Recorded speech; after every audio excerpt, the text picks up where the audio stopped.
اور سرکار دو عالم صلی اللہ علیہ وسلم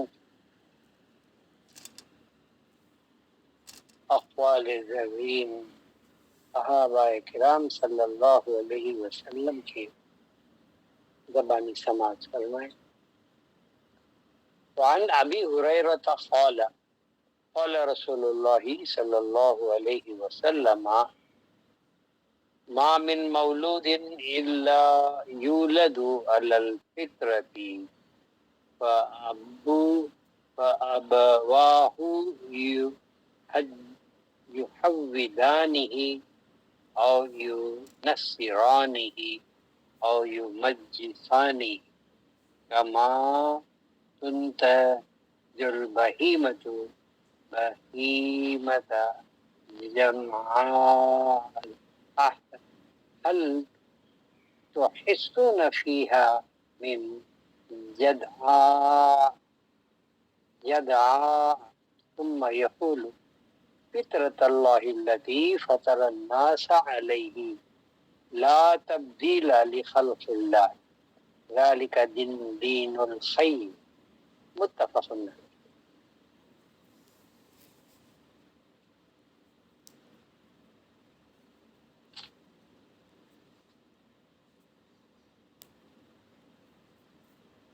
عن ابی ہریرہ، روایت کرتے ہیں اس کو صحابی رسول حضرت ابو ہریرہ رضی اللہ تعالی عنہ نے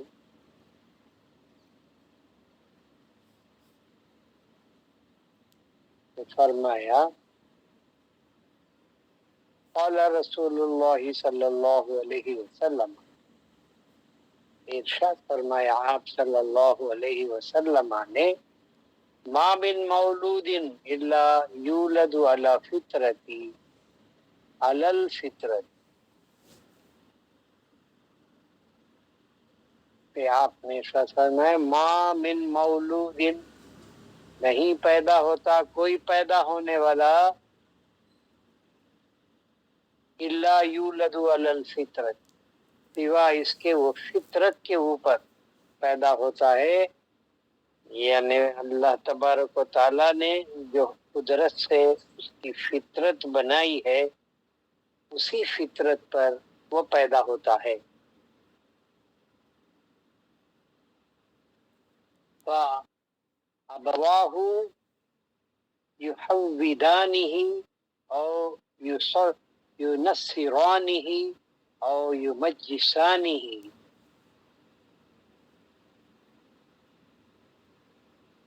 جب وہ مولود یعنی پیدا ہونے والا بچہ، کسی بھی انسان کا بچہ اس کی فطرت پر ہی پیدا ہوتا ہے، لیکن اس کے ماں باپ فَأَبَوَاهُ، اس کے ماں باپ يُحَوِّدَانِهِ، اس کو یہودی بنا دیتے ہیں، اور یُنَصِّرَانِهِ، یا اس کو نصرانی بنا دیتے ہیں، اور یُمَجِّسَانِهِ، یا اس کو مجوسی بنا دیتے ہیں۔ کما تنتج البہیمۃ بہیمۃ جمعاء اہل جمع، انسان کا پیدا ہونا اس کی فطرت پر ہوتا ہے، یعنی قدرت نے جو فطرت اس کو رکھی ہے اس فطرت پر پیدا ہوتا ہے۔ هل تحسون فیہا، آپ صلی اللہ علیہ وسلم یہ سوال کرتے ہیں کیا هل تحسون فیہا من جدعاء، ثم یقول، کیا تم نے دیکھا کہ کسی جانور کو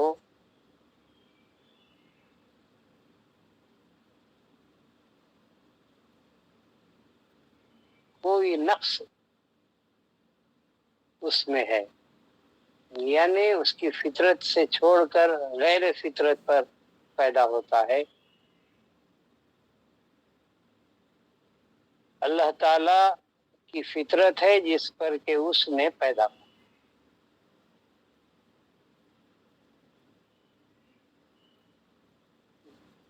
کیا ہے، بکری کا بچہ جب پیدا ہوتا ہے تو بالکل بکری کے بچے کے جیسا ہی پیدا ہوتا ہے، یعنی اس کی فطرت. گائے کا بچہ، بیل کا بچہ، یہ آپ جتنے بھی دیکھیں گے چاہے جو پائے تو ہر ایک قدرت اللہ کی جو ہے وہ فطرت ہے، یعنی جس عادت پر اس کو پیدا ہونے کا اللہ تبارک و تعالیٰ نے طریقہ رکھا ہے اسی پر ہوتا ہے. اور بکری کا بچہ اور بیل کا بچہ نہیں بنتا، نہ بیل کا بچہ اور بکری کا بچہ بنتا. اس کی فطرت. شیر جو ہے، شیر کا بچہ ہی ہے، وہ گھاس نہیں کھاتا، بکری کا بچہ گھاس کھاتا ہے. جس فطرت پر اللہ تبارک و تعالیٰ نے اس کو پیدا فرمایا اسی فطرت پر ہی رہتا ہے. آپ کے کہنے کا مقصد ہے کہ وہ فطرت کو بدل کر غیر فطرت پر مائل نہیں ہوتا. لیکن جب انسان کا بچہ پیدا ہوتا ہے تو اس کے ماں